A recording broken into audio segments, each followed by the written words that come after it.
이사야 32장 보면서 저는 그 31장 이렇게 쭉 넘어오면서 이렇게 보면 31장까지 이렇게 내용이 제가 이렇게 보기에는 마치 그 예수님이 오시기 직전에 그 시대로 율법과 선지자의 시대가 로 이렇게 느껴졌어요.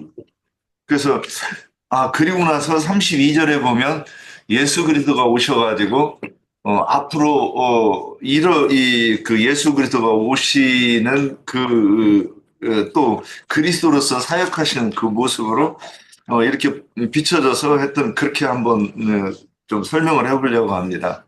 그 32절에 한 왕, 1절에 보면 한 왕께서 그랬어요. 한 왕은 예수 그리스도를 상징하고 또 공의에 따라 통치 이렇게 돼 있어요. 그러면 예수 그리스도께서 이 땅에 오셔서 뭘 그 정치 행위를 한 것 아니지 않습니까? 그러면 그분께서 제자들을 통해서 선포하신 그 말씀이 율법을 온전하게 하신 그 말씀인데 그것을 로마서 8장에서는 생명의 성령의 법이라고 그랬고 그래서 우리는 사람은 어느 나라에 속해서 그 나라의 법의 아래서 사는 것이지 않습니까? 근데 우리 그리스도인들은 생명의 성령의 법이 또 다른 표현으로 뭐라고 표현하면 길이며 진리로 이렇게 표현할 수 있죠. 그래서 또 다른 그 표현이 있다고 하면 고린도전서 9장 12절에 보면 그리스도의 율법 이렇게 표현이 돼 있어요. 그래서 우리가 원래 예수님이 오시고 난 이후에 우리는 이방인으로서 원래는 율법이 없는 자들이죠. 그러나 바울 형제는 그럼에도 불구하고 우리가 아브라함이 자손이 되려고 하면 아브라함의 믿음을 본받아야 되는 것이죠. 어, 그러면 우리가 사도 바울 형제는 우리에게 그리스도의 율법을 지킬 것을 우리에게 요구하는데 그리스도의 율법이 결국 오늘 이 1절에서 한 왕이 공의로 통치하는 것에 대해서 설명하는 것이 되지 않을까 이렇게 보았습니다. 그리고 또 그 이사야서 29장 13절에 보면 우리가 아는 말씀인데 주께서 이르시되 내 이 백성이 입으로는 나를 가까이 하며 입술로는 나를 공경하나 그랬죠. 그러니까 이스라엘 백성들이 그 예수님 오시기 전에 또 오셨을 때에도 자기들이 이 공경하는 그 하나님, 네, 으로 인해서 예수 그리스도가 이단이라 정죄하고 핍박하고 죽이죠. 그래서 그들의 마음은 내게서 멀리 떠났고 이것이 오늘 이 시대에도 또 일어나는 일이죠. 그래서 정통이라고 주장하고 많은 이 세력으로 인해서 어떤 그 자기들이 주류라고 하는 그들은 언제든지 이 공의를 거스르게 되죠. 또 마태복음 15장 9절에서 보면 사람의 계명으로 교훈을 삼아 가르치니 그들이 나를 헛되이 경배하는도다 하였느니라 하시고 그래서 이게 공의가 선포가 되면 꼭 더 많은 그 사람들은 그 자기 그 사람의 의 그러니까 내가 옳다고 하는 그 하나님에 대한 이 오해한 지식을 가지고 그리고 그것을 가지고 자기들이 권력을 잡고 또 부를 누리는 그런 도구로 쓰게 되는 거죠. 그래서 이 사도행전 12장, 21장 25절에 보면 줄을 맺는 이방인에게는 우리가 우상의 제물과 피와 목매어 죽인 것과 음행할 것을 결의하고 편지하였느니라. 이게 야고보가 주장하는 것이죠. 그래서 이 율법이 온전하게 해석된 율법으로 가르쳐서 하나님의 공의를 선포해야 되는데도 불구하고 이들은 여전히 율법도 지키자 이렇게 주장하는 것이죠. 그래서 이것이 공의에 대적하는 것이죠. 그래서 이 밑에 보면 그런 것들이 그 2절에 보면 광풍이고 폭우를 가리는 거 그랬는데 그들의 가르침이 그 광풍과 폭우로 표현된 것이라고 이렇게 보입니다. 그래서 그러면 3절에 가면 보는 자의 눈이 그 2절 보면 그 폭우와 대비해서 마른 땅의 냇물 같을 것이며 곤비한 땅에 큰 바위 그늘 같으리니 그랬는데 이거 보면 어떤 사람의 심령에 그 이 심령이 심령으로 표현된 이 땅인데 그 땅이 냇물이 흐르면 시편 1편에 보듯이 어, 그 율법을 지하로 묵상하여 묵상하면 어떻게 된다고 그랬어요? 시냇가에 심기운 나무같이 된다고 그랬잖아요.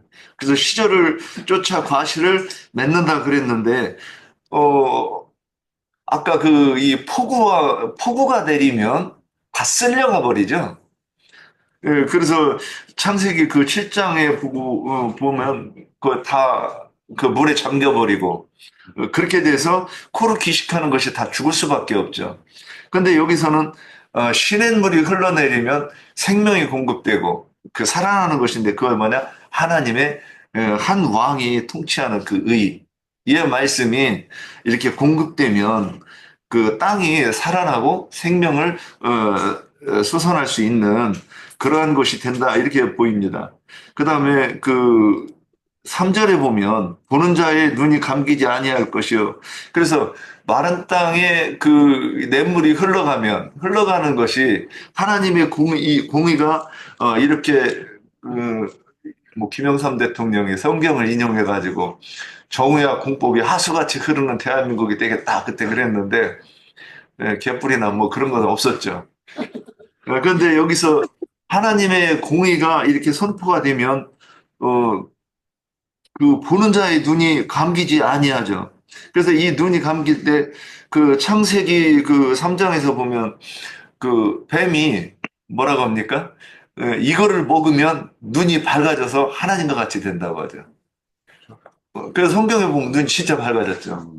그래서 자기들이 홀랑 벗고 있는 그 알몸을 보고 그걸 보게 되는 거잖아요.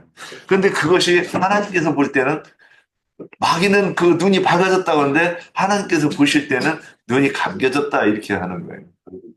그래서 하나님이 감겨졌다 어둡다 그러면 마귀는 밝다 그렇게 하고 거꾸로 얘기하고 이것이 죄다 그러면 선이다 그러고 빛이다 그러면 어둠이다 이렇게 말하는 거예요.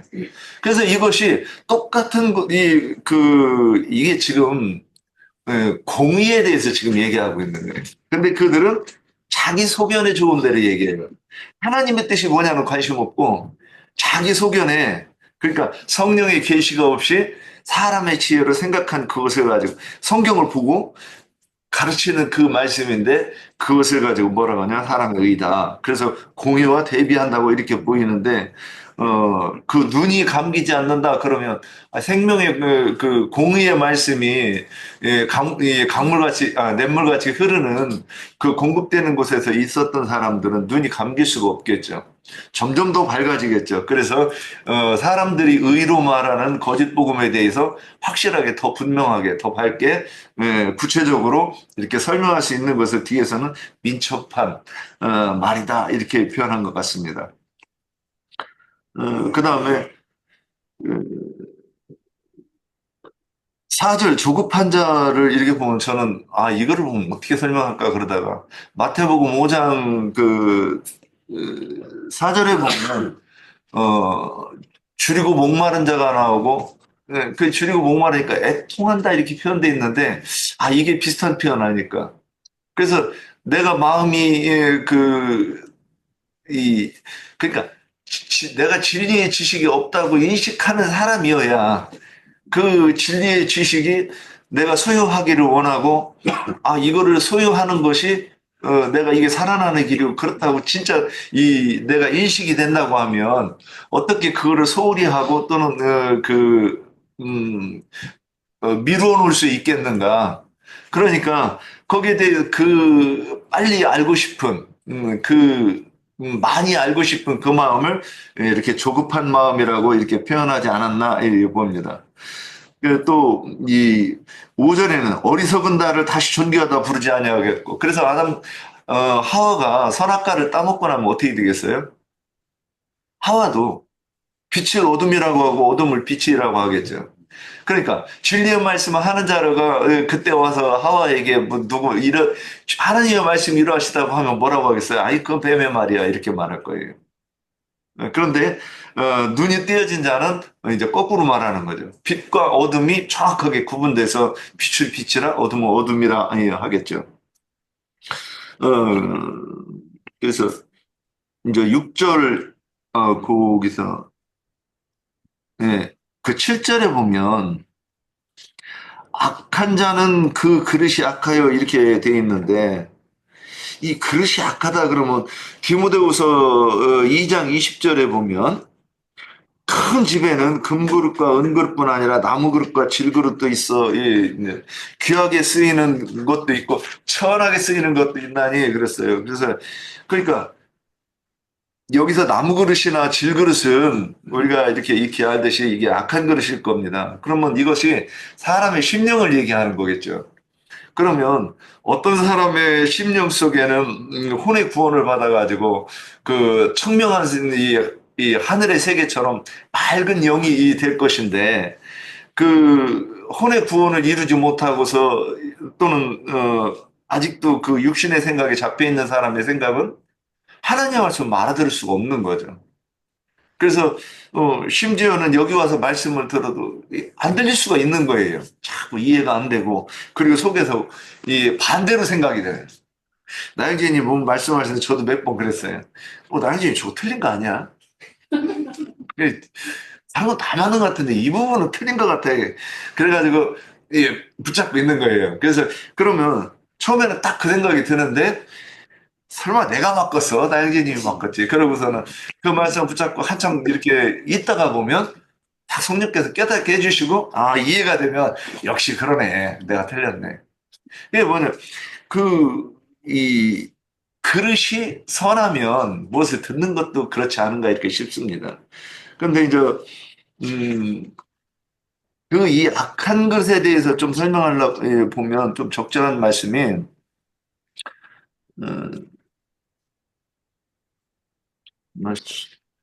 그, 그 마태복음하고 누가복음에 보면 어, 사람이 마태복음 몇 장인가를 안 써놨네. 32, 33, 34, 35절인데 제가 읽어볼게요. 또 누구든지 말로 인자를 거역하면 사하심을 얻되 누군지 말로 성령을 거역하면 이 세상과 오는 세상에서 사하심을 얻지 못하리라. 그러면 여기서 악한 그릇이 누구냐? 인자도 거역하고 성령의 말씀도 거역하는 자를 말하는 걸 거예요. 33절 나무도 좋고 열매도 좋다 하든지 나무도 좋지 않고 열매도 좋지 않다 하든지 하라. 그 열매로 나무를 아느니라. 독사의 자식들아 너희는 악하니 어떻게 선한 말을 할 수 있느냐. 이는 마음에 가득한 것을 입으로 말함이라. 그래서 마음에 무엇이 가득하냐. 이제 이거를 문제 이 얘기를 하는 거죠. 아까 여기서 악한 그릇 그랬단 말이에요.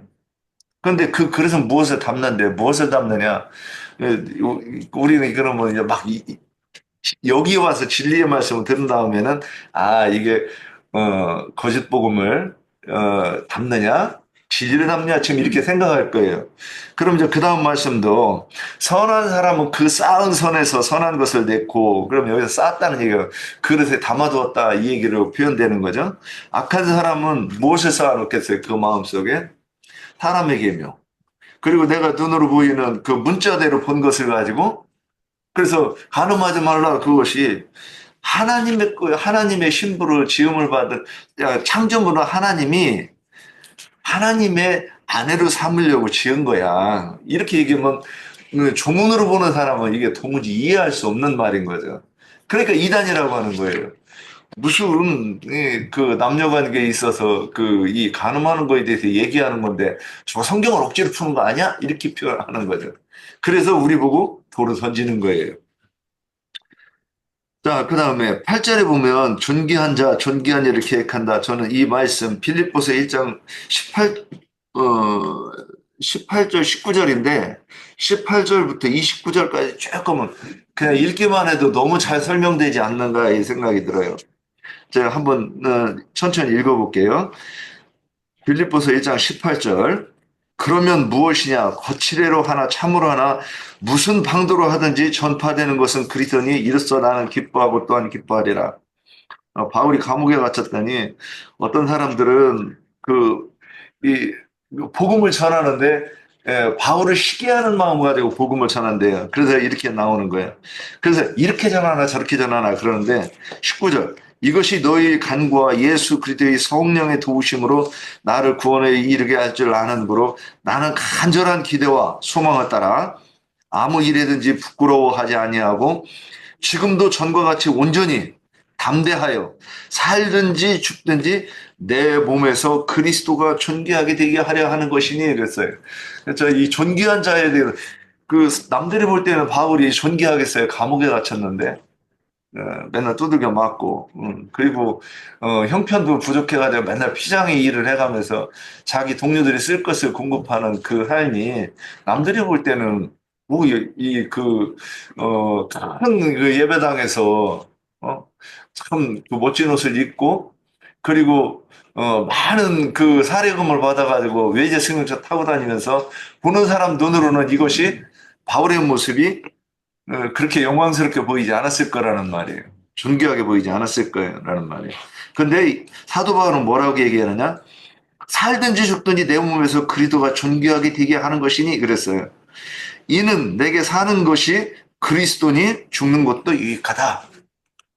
그러나 만일 육신으로 사는 이것이 내 일의 열매일진데 무엇을 택해 하는지 나는 알지 못하느라 내가 그 둘 사이에 끼었으니 차라리 세상을 떠나서 그리스도와 함께 있는 것이 훨씬 더 좋은 일이라 그렇게 하고 싶구나. 그래서 여기 있는데 세상을 떠나 그리스도와 함께 있는 것이 자기가 훨씬 좋대요.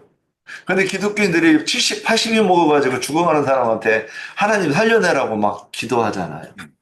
얼마나 이 하나님, 그러니까 그들이 소망이 천국이 아니에요. 개똥밭에 굴러도 이승이 낫다. 그래서 벽에 똥칠을 하고 병원에 있어도 여기가 낫다 지금 그러잖아요. 근데 무슨 소망이 무슨 뭐 저기 맨날 천국 그는 요단강 건너가 만난다고 하는데 거기 안 건너가면 얼마나 몸부림치는가. 그들은 존귀한 자가 아닌 거예요. 그런데 여기서 사도 바울은 그렇게 고백하고 있는 걸 볼 수 있어요. 내가 육신으로 있는 것이 너희를 위해 더 유익하라. 자기가 육신으로 있는 것이 너희에게 유익하기 때문에 자기는 지금 여기 있는 거라는 거예요. 내가 살 것과 너희 믿음의 진보와 기쁨을 위하여 너희 무리와 함께 거할 이것을 확실히 아노니 내가 다시 너희와 같이 있으면 그리스도 예수 안에서 너희 자랑이 나로 말미암아 풍성하게 하려 함이라. 오직 너희는 그리스도의 복음에 합당하게 생활하라. 이는 내가 너희에게 가보나 떠나 있으나 너희가 한 마음으로 서서 한 뜻으로 복음의 신앙을 위하여 협력할 것과 우리 복음의 신앙을 위해서 협력 많이 하잖아요. 그죠? 네. 이거 아멘 해야 돼요. 예. 무슨 일이든지 대적하는 자들 때문에 두려워하지 아니하는 이 일을 듣고자 함이라. 사도 바울이 오늘 우리한테도 이렇게 얘기하는 것 같습니다. 이것이 그들에게는 멸망의 증거요 너희에게는 구원의 증거니 이는 하나님께로부터 난 것이라. 그리스도를 위하여 너희에게 은혜를 주신 것은 다만 그를 믿을 뿐 아니라 또한 그를 위하여 고난도 받게 하려 하심이라. 오늘날 기독교인들 고난 죽어도 싫어하잖아. 우리는 좋아하나요, 고난? 그러나 이 복음을 무릇 그리스도 예수 안에서 정결하게 살고자 하는 자는 핍박을 받으리라 그랬어요. 핍박을 안 받으면 사실 그리스도인이 아니죠. 근데 그 기독교인들처럼 그렇게 그 복음을 전하다가도 핍박 받아요. 예전에 어디 그 영상 보니까는 그 화형을 당하던데 그 사람들이 진정 이 복음을 전하다가 화형을 당했으면 존귀한 일인데 저기 기독교 정신 그 기독교 종교를 전하다가 이렇게 이 화형을 당하는 걸 보면 안타깝더라는 거죠. 그래서 여기서 존귀한 자라는 건 뭐냐?